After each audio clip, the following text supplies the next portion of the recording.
Magandang hapon mga ka-DIY. Meron naman akong panibagong video kung paano nga ba bike racing. Meron ako ditong solar speaker. Paano nga ba ito tatanggalin kapag merong mga sira sa loob ng solar speaker? Gaya ng battery. Paano magpalit ng battery? Meron ako ditong all screwdriver na mini. Ito yung gagamitin ko, at meron ding ito na Phillips screwdriver na maliit, kasi yung butas niya maliit lang. Dapat kasya lang dito kapag mag-loosen ka sa screw. Paano nga ba? Dito tayo. Ganito lang. First, i-loosen ninyo yung ito na screw. 1, 2, 3, 4, 5 at saka 6. 6 lahat tanggalin nyo na, tanggalin bago natin makita yung nasa loob kung ano ba ang sira nito.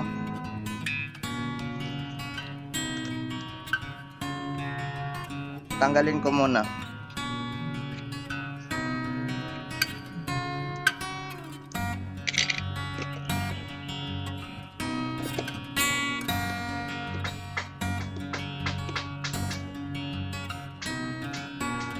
First screw natanggal na. Ito na yung first screw. Dito ko kinuha. Yung second screw naman kukunin natin.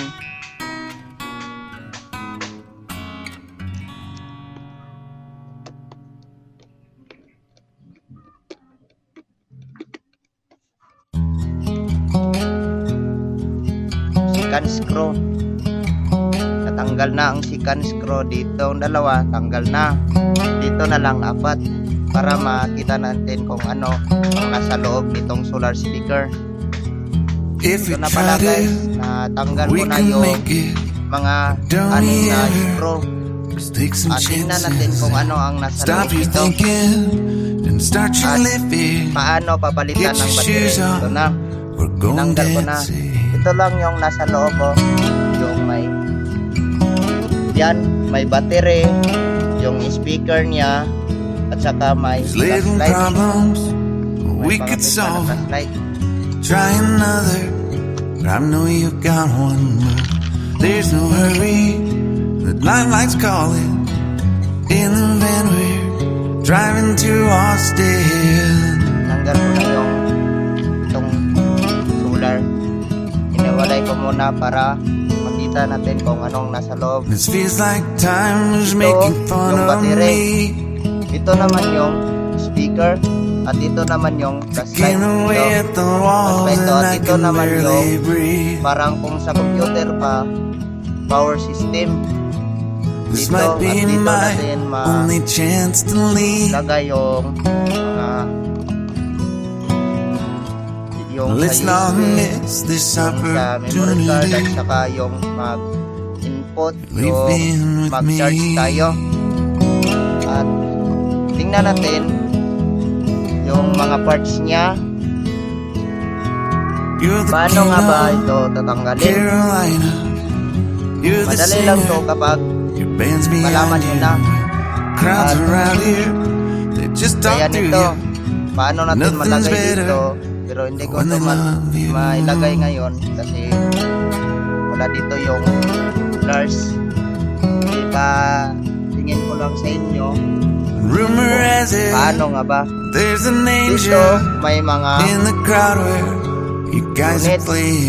may mga parts para sa mayroong nakalagay na is positive, is negative. Ano nga ba yung positive? Is positive at saka is negative. Ang is positive, mga paano, yun yung tawag dito. Yung is, meaning sa is solar positive. Yung solar positive, ito yung white na kulay, nakita nyo. Yung white na kulay, yan yung Let's not is positive. miss this At opportunity. ito namang black na kulay, yan yung We get is crazy. negative. Yeah. Alam nyo na kung ano ba ang is negative at is positive. At dito naman To sa my family, I battery, love them. siyempre ang Till then, I'm short doing name sa battery is B. everything I B can. positive at Make saka B it on negative. for Christmas. Yan lang yung pag Make lagay it nyo alive. sa battery. Meron Do it again, yeah. dyan, merong B positive at saka B negative. Ibig sabihin, part yan sa battery, yung wire na sinabi ko. At ito naman yung is tapos P negative, is tas P positive. Ano ang ibig sabihin ng is P na meaning? Ang meaning sa is P, guys, is speaker. Ito po yung speaker. Ito yung yung sound niya saka vibration. Ito yung speaker. Ito. At ito naman sa flashlight, ang short name sa flashlight dito is P positive at saka P negative, yung short name sa flashlight. At dito naman sa USB, guys, kung dito nasira, kailangan talaga palitan ng yung speaker kasi mahirapan tayo mag-solda at mahal yung mga parts niya. O paano nga ba tatanggalin yung battery? Padali lang to, guys. Ganon mo lang ito. Yan, tanggal na. Madali lang. At malalaman nyo lang kung saan ilalagay ang battery kasi may short name siya na B positive at saka B negative. Yan lang yung nasa part sa speaker ito. At meron naman nitong ilaw dito sa gitna. Dito, meron niyang ilaw sa gitna. Makita natin yan pag tanggalin natin yung speaker. Ito, yung speaker.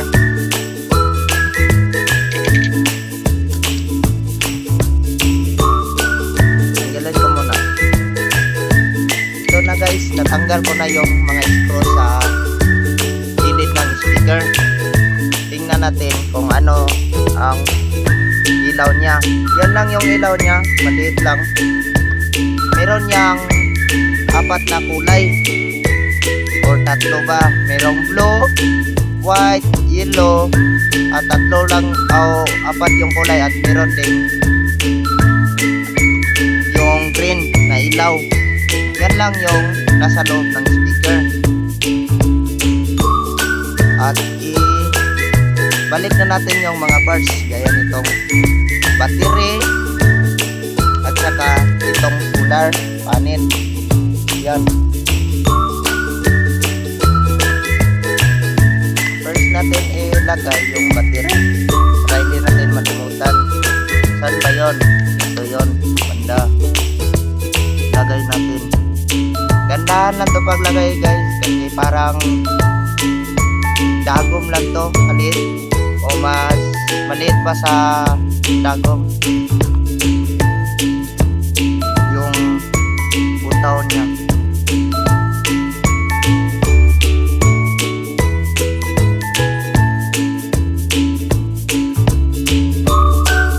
Ilagay ko na ang battery, guys, at pailaw na natin.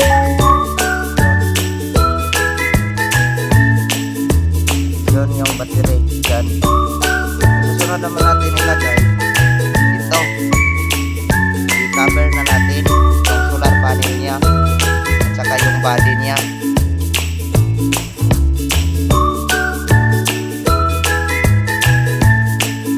At ito naman, ito yung mag-charge ka na pag full na hindi mo pa nakuha, dito mailagay yung kuryente na sobra. Yan yung tinatawag na ground speaker kasi nandito sa speaker.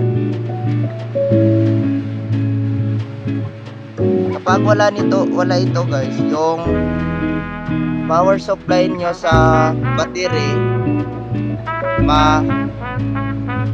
magkaroon ng damage. Please like and subscribe for more videos. Kaya nga For the daily kailangan DIY. ito yung ground. Lagay na natin yung solar. Ito na, nailagay ko na yung solar na yung wire nya, at lalagay natin din yung mga screw nya. Yan na.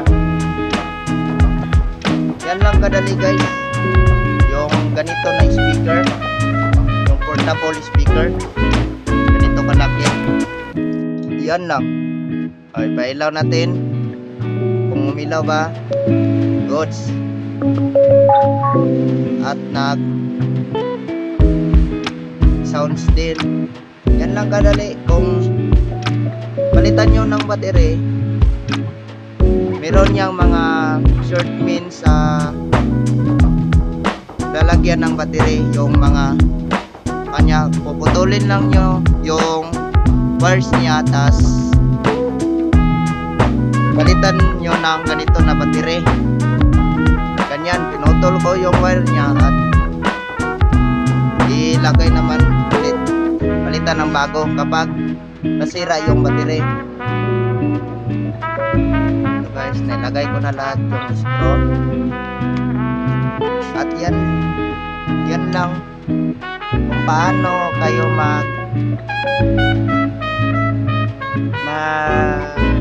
plus nito sa speaker. Yun lang gawin ninyo kung ano yung tinuro ko, kung paano. Yun lang din yung nalaman ko kung paano malaman natin kung ano ang sira ng speaker nito. Yan, umilaw siya, it means wala sira, pero nakita ko lang sa inyo kung ano talaga ang nasa loob. Yan lang po yung video ngayon natin, mga paano nga ba by Chris. Mag-comment din kayo guys kung ano na naman yung sunod na i-video ko, o anong mga DIY na hindi nyo pa nalaman. Example, paano nga ba ganito, ano nga ba yung mga pangalan nito. So mag-video din ako nito kung ano ba ang isa-isa nilang mga pangalan, kasi hindi lang yan Phillips screwdriver, meron din yung mga ibang screwdriver. Yan lang yung video natin guys. Salamat sa panonood and God